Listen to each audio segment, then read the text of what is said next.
6:40 en el territorio continental ecuatoriano, buscando la verdad en la revista de Opinión Democracia, contribuyendo en esta corriente que lo hace la revista de Opinión Democracia.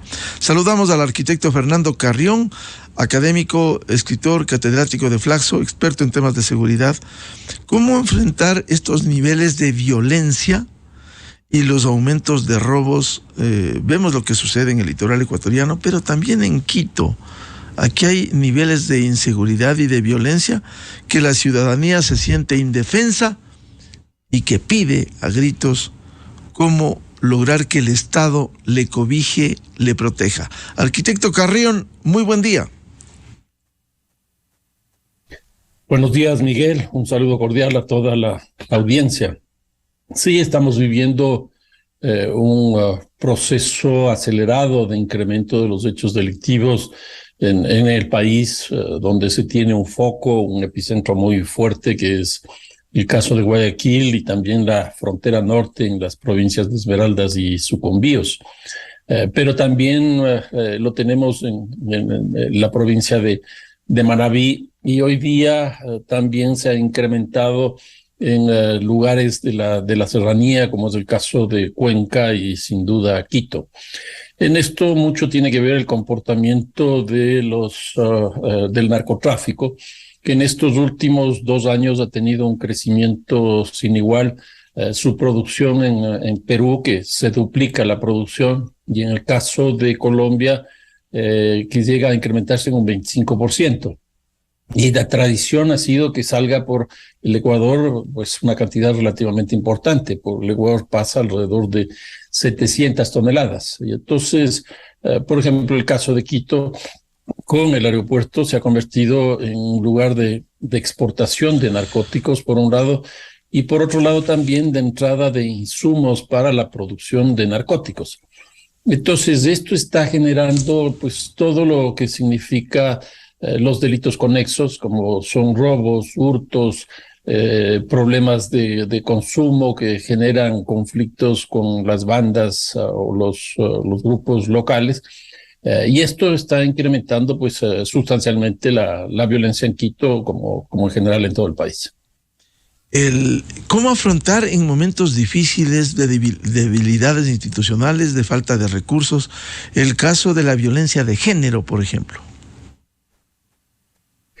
Sí, bueno, en general hay tres tipos de matrices, como llamo yo, de la violencia en el país. Uno es la violencia común, que proviene principalmente, diría yo, de una secuela de la crisis económica proveniente del COVID, que generó contracción económica, desempleo, pobreza, desigualdades, etcétera. Entonces eso tiene una dinámica específica. Ahí hay que trabajar básicamente el tema económico. Una segunda es la violencia de los mercados ilegales, donde el narcotráfico tiene un peso considerable, y en este caso la inteligencia es fundamental, porque son cometidos principalmente por organizaciones criminales, por estructuras criminales.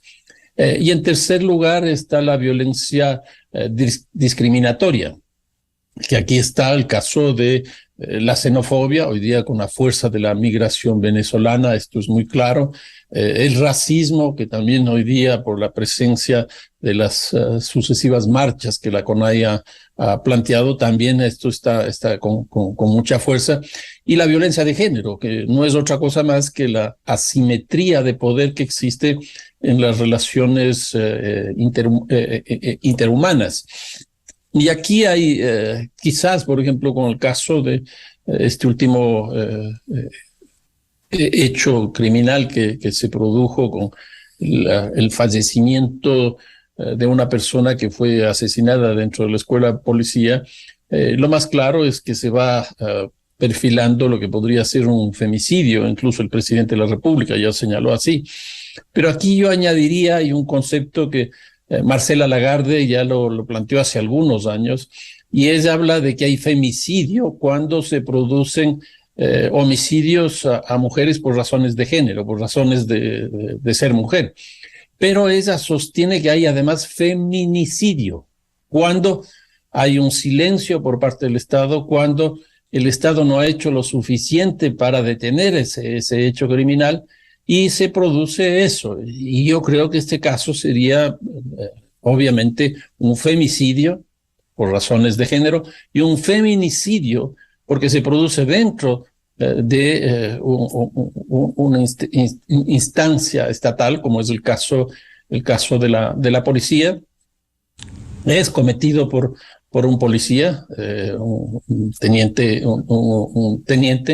en una escuela de policía, y hay una cantidad de personas que están involucradas que finalmente todavía no salen. Yo supongo que saldrán o estarán saliendo ya en los procesos jurídicos, porque esa información todavía no puede ser pública, pero saldrá tarde o temprano.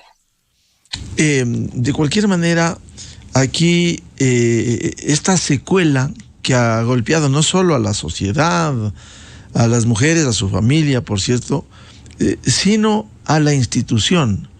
En ese sentido, ¿cómo lograr? Cuando usted empezó diciéndonos, arquitecto Carrión, los niveles de delincuencia, de violencia, aquí hay necesidad de que el Estado cuente con una política integral de seguridad, que el Estado, a través de lo que le asigna la propia Constitución a la Policía Nacional, resguardar la seguridad interna, la seguridad ciudadana.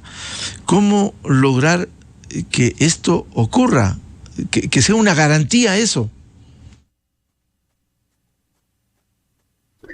A ver, Miguel, yo lo que creo es que el presidente de la República tomó una buena decisión en el momento en que vio que las dos funciones que tenía el Ministerio de Gobierno debían separarse, la una la política y la otra la seguridad, y creó el Ministerio del Interior. Dio 100 días para que se configure ese ministerio. Yo no conozco que finalmente el decreto con el cual esto ocurrió, no sé si eso finalmente se redactó o no, pero la impresión que me dio es que ese ministerio terminó siendo un ministerio de la policía, y ese es, yo creo que gran parte de los problemas que ha vivido el ministro Carrillo. El ministro Carrillo es un general de la policía que manejó el Ministerio del Interior y que su misión principal era la policía. Entonces, yo creo que eso condujo a que en este conflicto que se presentó con la abogada Bernal y su femicidio, él se contamine de forma directa. Eso le correspondía, creo yo, al general de la policía, al comandante general de la policía, al general Salinas. Pero como él está en esa relación tan estrecha, terminó quemándose y entrando en un debate, en una discusión, en una presencia pública que a mí me parece que no le correspondía, porque él básicamente está, como buen ministro, en el ámbito de la política.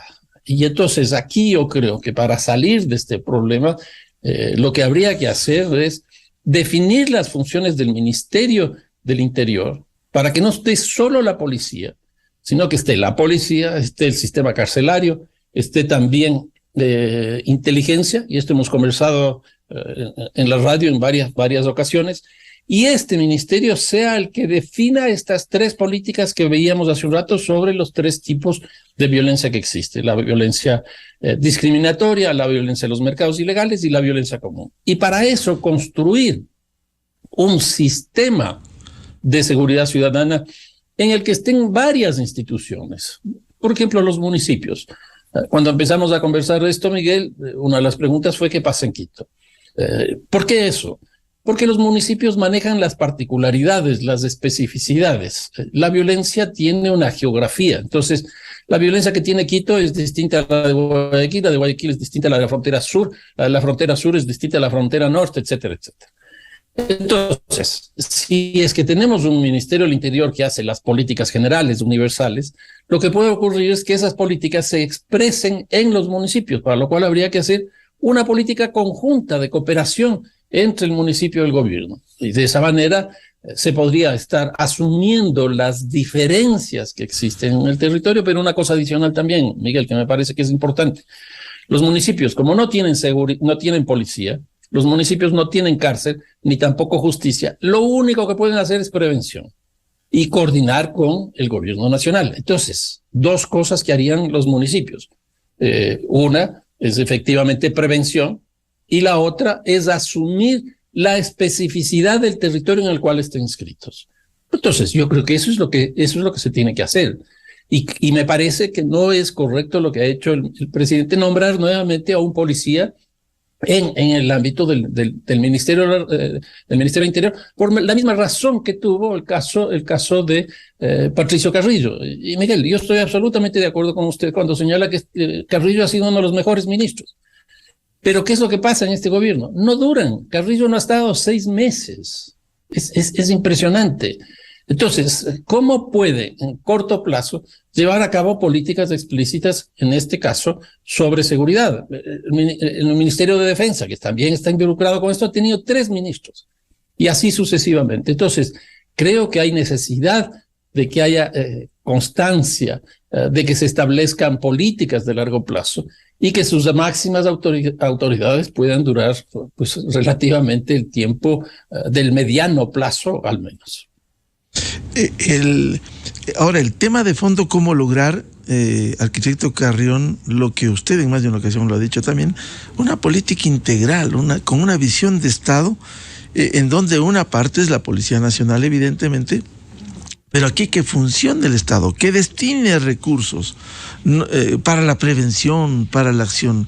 Caso contrario, ¿no cree que esto pudiera irse de las manos? A mí me da la impresión que ya se nos fue de las manos. ¿Y por qué digo esto? Porque ahora nosotros estamos pidiendo apoyo de fuera de una manera pues muy exagerada, diría yo. Dramática. Obviamente, sí, claro. Ya vimos la crítica que hizo en CNE el periodista Rincón, que yo creo que eso le ha dado muy duro al gobierno. Durísimo. Ahora, ¿qué es lo que ocurre? El gobierno tiene que invertir, Miguel, tiene que invertir. ¿Por qué? Porque yo creo que una buena política económica es una buena política de seguridad. Y eso no viene pues simplemente como está hasta ahora diseñada la política con mano dura o con las declaratorias estas de emergencia. Ya vamos 3 declaratorias de emergencia y esta última que se volvió a ampliar. Es decir, son 4 declaratorias de emergencia en 16 meses que tiene el gobierno de actuación. Entonces, esto nos da un promedio pues altísimo de declaratorios de emergencia y que no están dando resultado, porque eso está inscrito principalmente en una estrategia de mano dura. Yo creo que aquí se requiere integrar distintos sectores para que haya prevención, como decía hace un rato, para que haya una buena política económica que esté dirigida hacia esto, una buena política global, internacional, porque el crimen es así. O sea, nosotros tenemos la presencia de carteles mexicanos, de carteles italianos, de carteles brasileños, colombianos, etcétera, en el territorio nacional, y eso requiere de política internacional. Entonces, a mí me parece que en ese caso, pues hay que establecer esas políticas, pero no subordinarse a las que se ha planteado hoy día como las fundamentales. Y yo creo que aquí, obviamente, que la Cancillería tiene mucho que hacer. Y en el tema interno, ¿cómo fortalecer a las instituciones del caso de la Policía Nacional? Este momento severamente golpeada por lo que ocurriera en una instalación de la institución. Sí, bueno, ese es el otro tema, fortalecer las instituciones, que en general están muy debilitadas, Miguel. Por poner algunos datos que han salido en estos días de encuestas. El presidente tiene 17% de aceptación. La Asamblea tiene 6% de aceptación. Entonces, eso es muy complicado. El conflicto que antes nosotros llamamos la pugna de poderes entre el Ejecutivo y el Legislativo está generalizándose. Con este caso de la abogada Bernal también hemos tenido la pugna de poderes entre la Fiscalía y la Policía. Entonces, eso debilita. Ahora, ¿qué es lo que pasa con todo esto? La más complicada, sin duda, termina siendo la policía. Y yo creo que requiere una gran reestructuración interna, donde las jerarquías queden absolutamente claras, donde haya inteligencia interna para hacer seguimiento de los propios cuadros policiales, porque, o sea, uno no puede dejar de reconocer que las instituciones que confrontan con el crimen organizado terminan de alguna manera contaminadas. El caso del narcotráfico es clarísimo. El narcotráfico ha contaminado la sociedad. Nosotros vemos hoy día que muchos pescadores ya no pescan, sino que sacan la droga hacia la alta mar, porque les resulta mucho más redituable. Vemos cómo el sector privado a través del mercado también está siendo penetrado, porque es ahí donde se lava, y en el Ecuador se estima más o menos entre 3.500 y 4.000 millones de dólares de lavado. Y en esa misma perspectiva están las instituciones públicas. Hemos visto casos dentro de las Fuerzas Armadas, hemos visto casos dentro de la policía, hemos visto casos dentro de la justicia y así sucesivamente. Entonces, la policía tiene que estar permanentemente haciendo un seguimiento a sus efectivos y para eso se necesita inteligencia, para eso se necesita protocolos, para eso se necesita reestructurar la institucionalidad y crear una imagen totalmente distinta a la que este rato tiene, que no es una imagen buena. ¿Y cómo recuperar eso? Porque el país necesita que se genere confianza precisamente para afrontar la violencia y la inseguridad. Bueno, yo creo que lo primero es resolver este caso y para eso tendrían que tomarle preso a este policía Cáceres, que independientemente de que sea o no sea el culpable, da la impresión que sí, hay que tomarlo preso, porque eso recuperaría la imagen. El no tomarle preso, pues daría incluso mayores chismes, por decirlo de alguna manera, de por qué no lo toman preso. Entonces, yo creo que es fundamental que se aclare este caso, que sea un caso transparente, porque esto es lo que generó todo este conflicto. Después yo creo que se necesita que la policía sea absolutamente eficiente y para eso tendrá que reestructurar sus mandos, tendrá que definir sus políticas. Creo que el Ministerio del Interior, con estas 3 políticas que decía hace un rato, ayudará mucho. Establecer los encuentros con, por ejemplo, la policía privada. Miguel, nosotros tenemos más o menos 54.000 efectivos policiales y la guardianía privada tiene más del doble, tiene como 115.000. ¿Qué se hace en esa relación? Se roba y se hurta la salida de bancos, de centros comerciales, tener un acuerdo con las cámaras. Lo mismo pasa, por ejemplo, en la entrada y salida de colegios y universidades, porque no se hace acuerdo con ellos. Se roba en los sistemas de transporte, porque no se hace un acuerdo con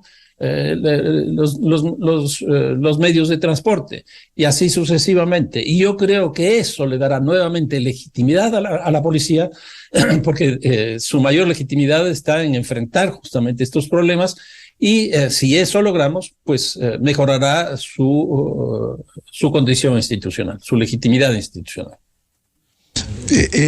Y para darle esa legitimidad se requiere aquí un fuerte respaldo del Estado en este momento, y si hay necesidad de una reestructuración hay que hacerlo, pero no una destrucción como se pudiera avisorar de quienes intentan el caos en el Ecuador.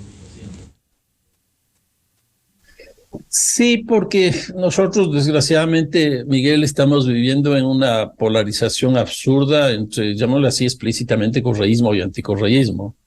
Entonces, lo que ocurre en el otro lado saca provecho los unos y exactamente al revés los otros.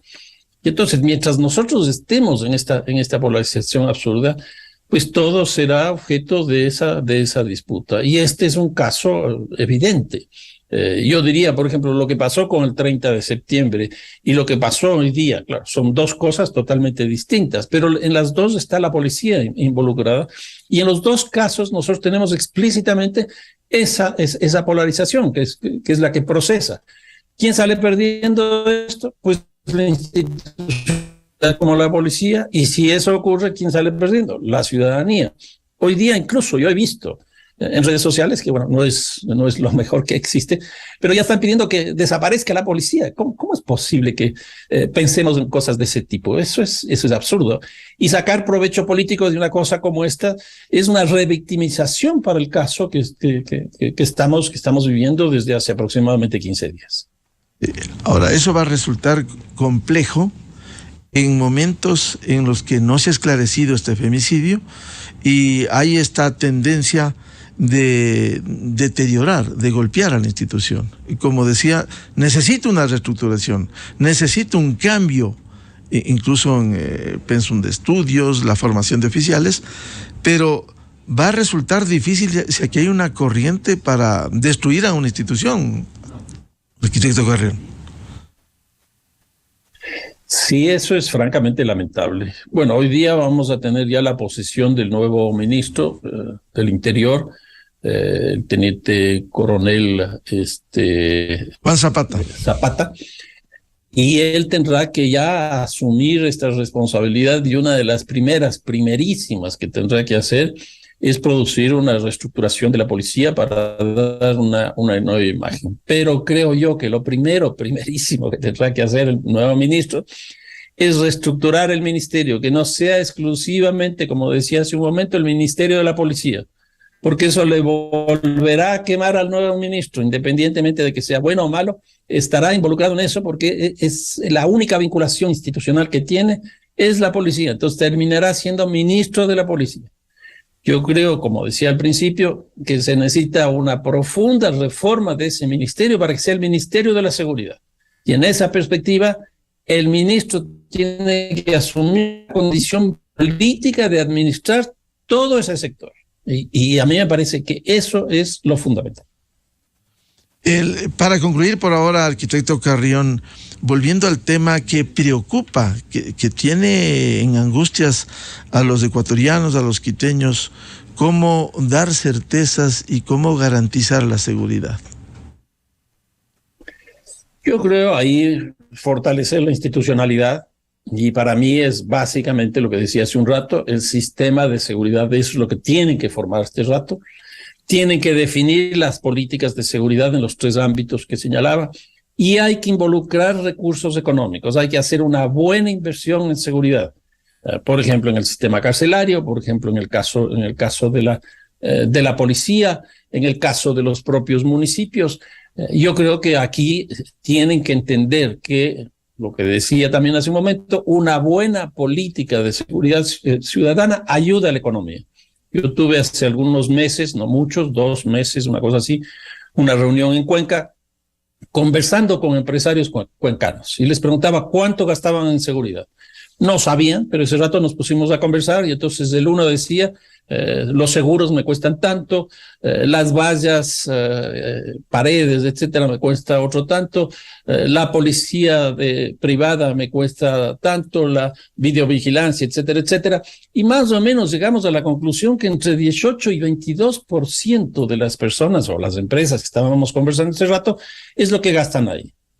Si nosotros tenemos una buena seguridad, todo eso se expresaría principalmente en baja de precios, porque lo que ocurre es que si los costos de producción son tan altos, eso se traduce en inflación, eso se traduce en que la población tiene que pagar este tipo de cosas. Si nosotros tenemos una presencia internacional por todo este tipo de cosas, pues desgraciadamente el turismo se va a restringir, y no solo el turismo, sino que no va a haber inversión extranjera, porque no hay seguridad jurídica, no hay seguridad ciudadana, y esto debilita. Yo creo que esas 3 cosas, Miguel, son claves. Un buen marco institucional, la definición explícita de políticas que no veo, y la tercera es una buena inversión. ¿Y qué pasa con la política criminal en el país? Pues ahí ya tenemos otro tipo de vínculos con la justicia, con la fiscalía. Una de las preguntas que está planteada para la consulta es el fortalecimiento de la autonomía de la fiscalía. A mí me parece eso necesario.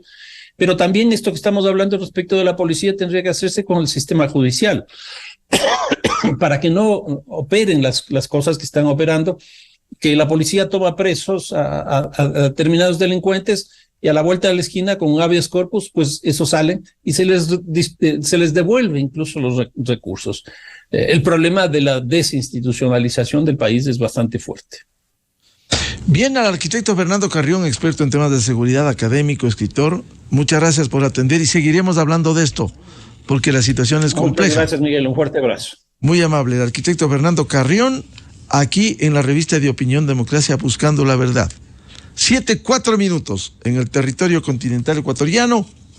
Vamos a una pausa publicitaria y tenemos previsto un diálogo con los siguientes invitados: el consultor político Carlos Ferrín, la comunicadora política Gabriela Panchana y el doctor Sebastián Mantilla, también politólogo, para hablar sobre las redes sociales.